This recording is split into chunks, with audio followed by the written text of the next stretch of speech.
in Ukraine, oil, gas, energy at all, no experience with China, no experience in private equity that I can find. Maybe you did. I haven't been able to find it. No experience with Russia, Kazakhstan, or Ukraine. And how much money are we talking about here? Well, we're talking millions, but Sean, isn't it pretty obvious? What Hunter Biden had going for him was his last name. And he traded that last name, as did other members of the Biden family, to make millions of dollars. You know, $4.2 million from Burisma, $3.5 million transferred from the former wife of the now deceased former mayor of Moscow. The intricate web, the vast web of financial connections and money, cash flowing back and forth between Hunter and his businesses and Chinese nationals that have the connections to the Chinese Communist Party, as well as People's Liberation Army as well. So this is very troubling. What astounds me is how the press continues to ignore this. You know, we issued our report, and the press just ignored it. They said, well, there's nothing illegal here. Well, it's not my job to prove illegality. My job is to do oversight, get information to inform public policy, but also to inform the public. We gave the press, we gave the public a treasure trove of information that is very troubling, that is just crying to be investigated. And I think what we're starting to see now is the dam's breaking. People are coming forward with more information, and that's what's going to be required. Okay, I look at Putin and Russia, hostile actor, hostile regime. Same with Ukraine. We know about the DNC operative that went to the Ukrainian embassy. This was reported in January 2017.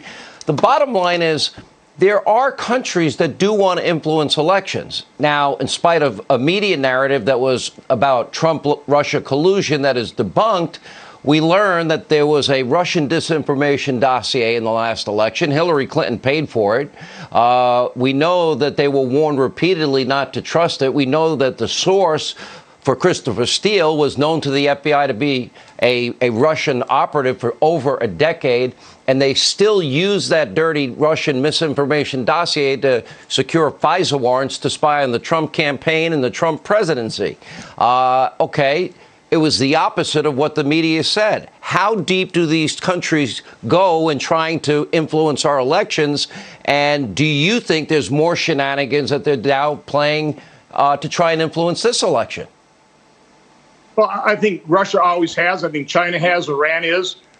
We need to keep our guard up. There's no doubt about it.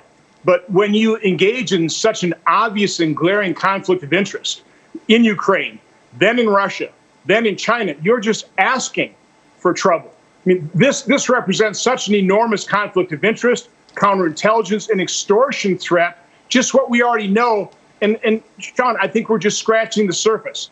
And I think what we're also seeing is, you know, Chuck Grassley and my committee's investigation, you know, it's kind of broken down. You got Ukraine, you got the Bidens who put themselves in the middle of that investigation. Then we have the corruption of the FBI, Department of Justice under Obama, the corruption of the transition process of that corrupt investigation special counsel. It's all coming together. For example, Devin Archer, Hunter Biden's business partner, was convicted. His conviction was overturned by a judge who just happens to be the wife of the lead prosecutor of the Paul Manafort case, was part of Robert Mueller's special counsel team.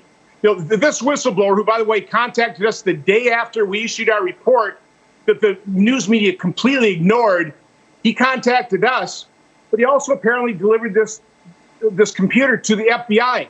What did they do with it? What did they do with it? Are we seeing different levels of justice, one for Democrats versus one for Republicans, one system of justice for the well-connected and one for the rest of Americans? I think this is what is coming together. We're seeing a very corrupt process here. I cannot independently corroborate all of this new information that keeps coming out, and I have a hard time trusting information that comes out of a lot of these countries that we know there are high levels of corruption within the upper ranks of their governments. Do you feel the same way, or am I just being paranoid? No, listen, I take everything that our committee receives, everything I hear with a huge grain of salt, particularly when it's coming from countries like Ukraine that have a history of corruption and disinformation. But, you know, the same thing with this whistleblower. You know, The only reason I'm talking about this whistleblower is this whistleblower has gone public. So I've acknowledged that, yes, he contacted us the day after we issued our report. We have talked to him, but we're in the process of validating his claims. We take it all with a grain of salt. Obviously, the New York Post feels strongly enough that they actually want the story. We were trying to validate the claims. Right. All right. Is Donald Trump going to win the state of Wisconsin? Boy, based on the enthusiasm of his supporters, absolutely. We've got a great ground game here. Joe Biden's, by and large, been absent. They basically just have a social media campaign. They don't have very many boots on the ground. And based on his record alone, President Trump ought to win Wisconsin easily. He came in, helped save Kenosha from the riots by providing the added manpower to quell those riots. So I think President Trump's got a really good chance here in Wisconsin. All right, Senator, great to see you. Thank you for all the hard work you're doing. Getting to the bottom of these things is not easy.